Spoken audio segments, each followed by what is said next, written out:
Bah Léa, qu'est-ce que tu fais? T'es pensive? Je suis en train de réfléchir. Tu réfléchis à quoi? Je suis une artiste parce que j'ai mon pinceau, mais j'ai rien à faire d'art. T'as rien à faire? Oh bah je vais trouver quelque chose moi. Regarde. Regarde. Hop, nous allons faire aujourd'hui l'atelier numéro d'art. Ma poupette. Ça t'inspire? Oui. Voilà. Alors, t'es contente? Oui. Alors, je te donne ton petit chevalet. Alors, dans la boîte, il y a Le chevalet. un chevalet. On a installé le petit tableau Voilà. pour que vous puissiez bien voir Et la présentation. Voilà, le petit chevalet. Alors, je vous montre le petit dépliant. Il y avait un autre tableau, maman, je crois. Le petit dépliant. Voilà, avec toutes les indications. Je crois qu'il y avait un autre tableau. Ah, Voilà. attendez, il est là. Voilà. Et Le deuxième il y a un deuxième petit tableau. Aussi quelque C'est chose- sur le thème des chevaux. Aussi quelque chose de très mignon.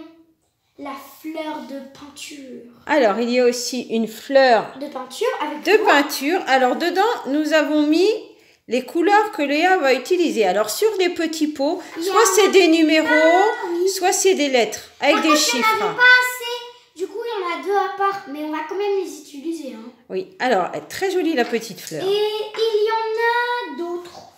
Alors, je te qui se redonne tapent pour le moment. la petite fleur. Et vous avez plein d'autres pots. Qu'on ne va pas utiliser. Vous voyez, avec des chiffres ou des lettres. Voilà. H2, H4, le 16, H3. Voilà. Alors, nous avons pris les couleurs que Léa va utiliser. Et pour son petit cadre, il y a un encadrement Et pour le deuxième, blanc. regardez, je suis en cadre. Photo, clic. Et pour le deuxième, nous avons le cadre qui va avec automatiquement. Voilà. Voilà. Donc, pour le deuxième, nous le ferons Tranquillement. hors caméra. Hors caméra. Et on vous le montrera. Ah oui, il y a de la peinture phosphorescente. Du coup, on vous Voilà, montrera j'allais y dans une venir. prochaine vidéo dans la nuit. J'allais y venir. Sur ce cadre-là, nous utiliserons la peinture phosphorescente et on vous montrera le rendu. Voilà. Alors, Léa. C'est parti. Comment ça? Il y a un petit problème, j'ai pas de pinceau. Oh, mais je sais, je vais prendre un dans mes cheveux. Ah bah voilà, vu que t'en as Ah trois. oui, bien sûr, ça c'était un pinceau vendu dedans. Il était dedans. Alors, avec le petit pinceau, marqué effectivement. Ravensburger. Alors, Ravensburger. je te laisse faire ma poupette. C'est toi l'artiste. C'est parti. Alors, je vais commencer. Une artiste en herbe. En herbe. Alors, je te laisse faire. Alors, je vais ouvrir ce petit pinceau. Hop. Je vais manger déjà un peu le pinceau pour qu'il soit très fin. Alors, moi, je vous dis le contenu exact de la boîte, le temps que Comment Léa on fait? commence son chef-d'œuvre. Il y a un chevalet, un petit gobelet, une palette de peinture pour disposer les pots, comme on l'a fait. Il y a 2 tableaux à peindre, 13 pots de peinture et les petits pots de peinture phosphorescente, comme je vous ai montré. Il y a un pinceau, 2 cadres, un petit autocollant que Léa a collé devant. Maman, il y a un petit problème. Bah, je crois que j'ai fait le tour. Quel problème, ma puce? En fait, quand je peins, le petit rose m'empêche de peindre vraiment sur les bords. Alors, ce que tu peux faire, c'est le poser à plat et après, tu le remettras pour le montrer aux petits amis. Je veux bien. D'accord? Oui. Alors, je Ce vous sera beaucoup montre. plus simple. Ben voilà, comme ça, je vais vous montrer comment j'ai fait. Voilà. Alors, là, voilà. Voilà. Je défais. Voilà, le petit embout. Il se clip et il se défait. Et je te donne ton petit cadre. Voilà, ma puce. Merci. Et je me suis mis de la peinture sur le doigt. Merci, Léa. On remettra en démonstration ton tableau sur le petit chevalet une fois qu'il sera terminé. Voilà. Hop. T'adores faire la peinture, dessiner. Alors, est-ce que c'est facile? Oui, très facile. En plus, comme le pinceau est petit, c'est pratique.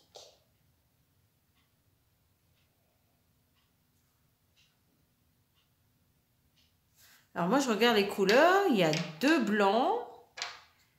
Un haut dans les tons corail. Très joli dans les tons corail. En plus, je porte du corail. Voilà. Le marron. Oui, c'est très pratique parce qu'il y a les numéros dessus. Donc, on a juste à prendre les couleurs avec le numéro qui correspond. Oui. Et le petit gris. C'est très pratique. Très, très pratique. Et tu mets toutes les couleurs que tu as besoin dans la petite fleur. Comme ça, tu n'as pas à chercher. Oui, voilà. Tu as déjà tout.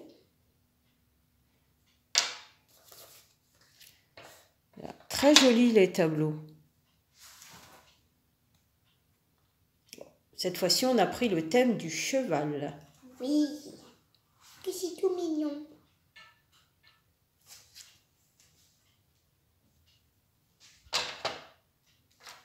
Bien sûr, on le mettra dans le petit cadre. Oui, bien sûr. On vous montrera le grand format. Là, tu vas faire le petit pour voir le rendu. Et on testera le plus grand format. Oui. Ce qui est bien, c'est qu'après, le chevalet peut te servir. Tu mets une feuille. Tu peux dessiner ce que tu veux. C'est un petit chevalet, donc il peut te servir pour tous tes dessins, toutes tes créations. Par exemple, avec d'autres kits, des petits kits où il n'y a pas de chevalet, et tu mets. Bah, les petits kits où il n'y a pas de chevalet, oui, bien sûr. Tu peux peindre et tu peux même dessiner. C'est un petit chevalet, donc ça te sert pour pas mal de choses. Donc, il n'y a pas de souci. Tu peux c'est aller au gré de ton imagination, on va dire. Oui. Hein? Oui. Alors moi j'ai envie en attendant que tu fasses ton petit dessin. Moi j'ai envie de lire un petit conte. Oh oui. Alors qu'est-ce que tu voudrais que je lise plus comme quand tu petit lis des conte? contes, je vais beaucoup plus vite. Ouh là là! Quand je lis un conte, tu vas beaucoup plus vite. Qu'est-ce que tu veux que je lise comme conte? Ce que tu veux, maman. Alors, voilà, le grand livre de contes. Qu'est-ce que l'on va Bien pouvoir lire comme conte? Alors, je cherche. Là, c'est... Voilà. Alors, hop. Maman, fais attention qu'on n'a pas déjà lu ce conte. Hein. Oui, ma poupette, t'inquiète pas, je vais faire attention. De toute façon, je te dirai. Mais je pense pas qu'on ait déjà lu le conte... Que tu vas lire. Le conte que je vais vous lire, je ne le connais même pas moi-même d'ailleurs. Bah, dis-le Il moi. s'appelle Outroupistache. Non, moi aussi, Voilà. je ne connais pas. Je ne connais pas. Outroupistache. Voilà, ça fait l'occasion. Je pense que ça va parler de pistache, peut-être. Alors, donc je vous lis Outroupistache. Voilà, c'est pas évident à dire. Hein. Il y avait une fois un meunier qui était pauvre, mais il avait une belle fille.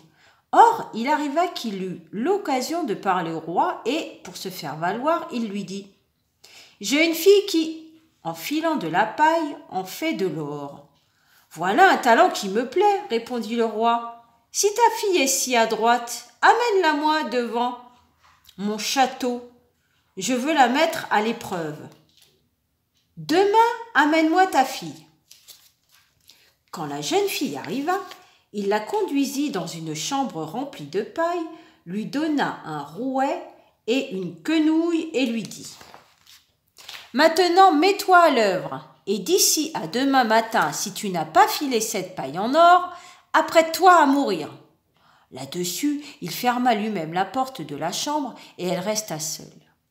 Et la pauvre meunière restait là assise, sans plus savoir que devenir, ne sachant nullement comment on peut changer de la paille en or. Maman, en fait, je connais ce conte. Je le connais. Ah bon? Oui. Et son angoisse devint si grande qu'elle se mit à pleurer. Tout à coup, la porte s'ouvrit, et il entra un petit homme qui lui dit « Bonsoir, belle meunière, pourquoi pleures-tu si fort ?» Hélas, répondit la jeune fille, il faut que je file en or cette paille et je n'y entends rien. Que me donnes-tu si je la file pour toi? Demanda le petit bonhomme. Mon collier, dit la jeune fille. Le petit homme prit le collier, s'assit au rouet et se mit à filer, et il n'eut pas tiré 3 fois que la bobine se trouva pleine. Il la remplaça par une autre et se mit à filer, et il n'eut pas tiré 3 fois que la seconde se trouva pleine aussi. Et cela continua aussi jusqu'au matin. Alors toute la paille se trouva filée et toutes les bobines pleines d'or. Sitôt le soleil levé, le roi arriva. Quand il vit tout cet or, il s'émerveilla et se réjouit beaucoup, mais son cœur n'en devint que plus avide encore. Il fit conduire la meunière dans une chambre encore beaucoup plus grande, pleine de paille, et lui ordonna aussi de tout filer en une nuit, si elle tenait à la vie. Ah bah dis donc, il en a jamais assez, hein. Ah bah oui. La jeune fille, ne sachant comment s'en tirer, se mit à pleurer. Quand la porte s'ouvrit, encore une fois, le petit bonhomme apparut et dit « Le petit bonhomme et la petite meunière. » Hop, on tourne la page. Je vous montre le petit bonhomme et la petite meunière. Le petit bonhomme et la petite meunière. On continue. Ça va ma poupette? Oui. Alors, elle promit donc au petit bonhomme ce qu'il désirait et lui fila encore une fois toute la paille en or. Le matin, quand le roi arriva et trouva tout comme il l'avait désiré, il fit préparer la noce et la belle meunière devint reine. Ah non, ah non, ah non, ah non, excusez-moi les amis. J'ai sauté une page. Faisez comme si vous n'aviez rien entendu, les amis. Alors, je reviens. Tu sais, comme les films, quand on revient en arrière. Oui. Alors, la jeune fille, ne sachant comment s'en tirer, se mit à pleurer. Quand la porte s'ouvrit, encore une fois, le petit bonhomme apparut et dit « Voilà. » On continue. Voilà. Je reprends où je me suis arrêtée.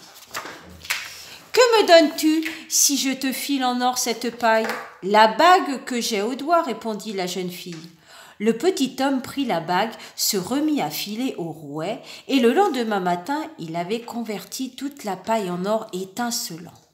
À cette vue, le roi fut enchanté, mais n'étant pas encore rassasié d'or, il fit conduire la meunière dans une chambre pleine de paille, encore plus grande, et lui dit « Tu vas me filer encore tout cela cette nuit, et si tu réussis, tu deviendras mon épouse. » C'est quand même la 3e fois qu'il lui demande, hein. Oui. Bien que ce soit une simple meunière, pensait-il, je ne pourrais pas trouver au monde une femme plus riche. Quand la jeune fille fut seule, le petit homme revint une 3e fois et dit « Que me donnes-tu si je file cette paille encore cette fois-ci ?»« Je n'ai plus rien que je puisse donner, répondit la jeune fille. Alors promets-moi ton premier enfant si tu deviens reine. Qui sait ce qu'il en sera, pensa la meunière, sans savoir d'ailleurs comment s'en tirer autrement. Elle promit donc au petit homme ce qu'il désirait, et il fila encore une fois toute la paille en or. Le matin, quand le roi arriva et trouva tout comme il l'avait désiré, il fit préparer la noce et la belle meunière devint reine. 1 an après, elle mit au monde un bel enfant et ne pensait plus au petit homme. Quand celui-ci entra tout à coup dans sa chambre et lui dit « Allons, donne-moi ce que tu m'as promis. » La reine tressaillit et offrit au petit homme tous les trésors du royaume s'il voulait lui laisser son enfant. Mais le petit homme répondit « Non, j'aime mieux quelque chose de vivant que tous les trésors du monde. » Alors la reine se mit à gémir et à pleurer, ce qui finit par apitoyer le petit homme qui lui dit « Je t'accorde 3 jours. Si pendant ce temps-là tu arrives à savoir mon nom, je te laisse ton enfant. » Pendant toute la nuit, la reine se mit donc à penser à tous les noms qu'elle eût jamais entendus et envoya un messager dans le pays chargé de s'informer de tous les noms possibles. Le lendemain, quand le petit homme revint, elle se mit à parler de Gaspard, Melchior, Balthazar, en disant à la file tous les noms qu'elle savait. Mais à chaque nom, le petit homme répondait toujours « Je ne m'appelle pas ainsi ». Le lendemain, elle fit interroger tout le voisinage pour savoir comment les gens s'y appelaient. Et répéta au petit bonhomme les noms les plus étranges et les plus rares. « Ne t'appelles-tu pas Côte de Bête? Ou Gigot de Mouton? Ou Jambes serrées ?» Mais il répondit toujours « Je ne m'appelle pas ainsi. » Le 3e jour, le messager revint et raconta qu'il n'avait pas trouvé un seul nom nouveau. Seulement en arrivant à une grande montagne au coin du bois où renard et lièvre se disent bonne nuit, je vis là une petite maison devant laquelle brûlait un feu. Et autour du feu sautillait un petit homme très drôle qui dansait à cloche-pied et criait « Aujourd'hui je pétris, demain je brasse la bière, après-demain je vais chercher l'enfant de la reine. Quel bonheur que personne ne sache que je m'appelle Outroupistache !» Vous pouvez penser si la reine fut contente en apprenant ce nom. Et un peu plus tard, quand le petit homme entra en lui demandant « Comment est-ce que je m'appelle ?» Elle répondit « Ne t'appelles-tu pas comme ci ? Non. Ne t'appelles-tu pas comme ça ? Non. Ne t'appellerais-tu pas Outroupistache ? Il faut que je sois le diable qui te l'ait dit. Il faut que ce soit le diable qui te l'ait dit, s'écria le petit bonhomme. Il a même dit 2 fois. Bah oui. Et dans sa colère, il frappa si violemment la terre de son pied droit que sa jambe y entra jusqu'au ventre. Aussi, dans sa rage, saisit-il aussitôt son pied gauche des 2 mains et se fendit lui-même de bas en haut. Voilà ma poupette. Alors, elle t'a plu ? Oui. Ça t'a plu ? Oui. Alors, où tu en es? T'as presque fini? Oui, là-bas, je suis en train de faire les petits endroits. Comme ça, après, je peux faire les grands et ça ira plus vite. Tu fais les grands? Là, je suis en train de faire encore un petit peu les petits. Et après, je pourrais passer les grands. Ah, est-ce que tu veux Cendrillon? Oui. Ou une autre? Une autre, parce que quand même, Cendrillon, on connaît. Cendrillon. On connaît Cendrillon. Alors, je vais chercher un autre livre, les amis. Oh. Oula. J'ai donné un coup dans la caméra. Et je la remets en place. Alors, je vais chercher un autre livre. Alors, qu'est-ce que je vais pouvoir prendre? Alors, les plus belles histoires. Du soir. Voilà. Alors, une petite histoire. Oh, je suis tombée encore sur Cendrillon. Encore? Oui. Disons que Cendrillon, c'est vraiment un grand classique. La petite sirène? On connaît quelque chose qu'on connaît pas. Alors, on va essayer de trouver. Oui, mais tous les contes, on les connaît, ma poupette. Non, autre pistache, on connaissait pas. Oui, c'est sûr. Alors, la grenouille au parapluie, tiens. Ça, on connaît pas. C'est une petite histoire, la grenouille au parapluie. Ça a l'air rigolo. Alors, on va voir. La grenouille au parapluie. Un jour de forte pluie, Jean Hubert la grenouille tomba sur un parapluie, Jean Hubert. abandonné près du ruisseau. Je crois qu'on l'avait déjà lu. Il réussit à le caler dans un coin et se réfugia dessous, enchanté de sa découverte. Car Jean Hubert avait beau être une grenouille, il n'aimait pas l'eau. Cela lui valait de sacrées moqueries. Mais il n'en avait que faire. Maman, on l'a déjà lu. On l'a déjà lu? Bon, on va en prendre Oui. une autre alors. On va laisser Jean Hubert de côté. Alors, on essaye une autre. Oui. Alors, qu'est-ce que je pourrais trouver? Raphaël copilote. Ah non, ça, on Ça l'a me pas dit lu. rien, ça. On l'a pas lu. Passionné par les hélicoptères, Raphaël en collectionne les maquettes, les dessine en rêve et il veut en piloter plus tard. Un jour, son papa l'emmène au petit aérodrome du village voisin. Raphaël est émerveillé par la ronde aérienne qui se déroule devant ses yeux. Et alors qu'il s'apprête à repartir, le garçon s'arrête pour regarder un petit hélicoptère stationné près de la piste de décollage. « J'aimerais tellement monter à l'intérieur, souffla-t-il à voix basse. « Et pourquoi pas ?» répondit une voix à côté. Raphaël tourne la tête et se retrouve face au pilote qui lui sourit. « Nous décollons dans 20 minutes avec un photographe. Si vous avez le temps, je vous emmène, ton papa et toi. » Raphaël regarde son papa, tout excité. « S'il te plaît, on peut, hein, on peut ?» Son papa acquiesce et les voilà partis pour le baptême de l'air de Raphaël. Le pilote lui propose même de s'asseoir à ses côtés. Les hélices se mettent à tourner et déjà l'engin quitte le sol. Raphaël est tout à coup moins rassuré. Ça tremble, on sent des courants d'air, le paysage est époustouflant. Mais plus aucun mot ne sort de sa bouche.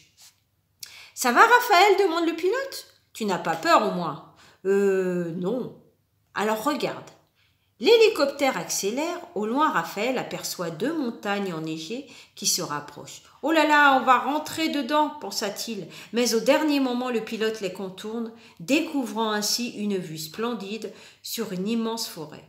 Raphaël a les yeux qui brillent. Il se dit qu'il fera tout pour devenir pilote. Mais quand il voit le photographe sortir son matériel pour faire des photos, il se dit soudain que ça n'a pas l'air mal non plus comme métier. C'est bien aussi photographe. Alors, on arrive au bout, ma puce? Oui, presque.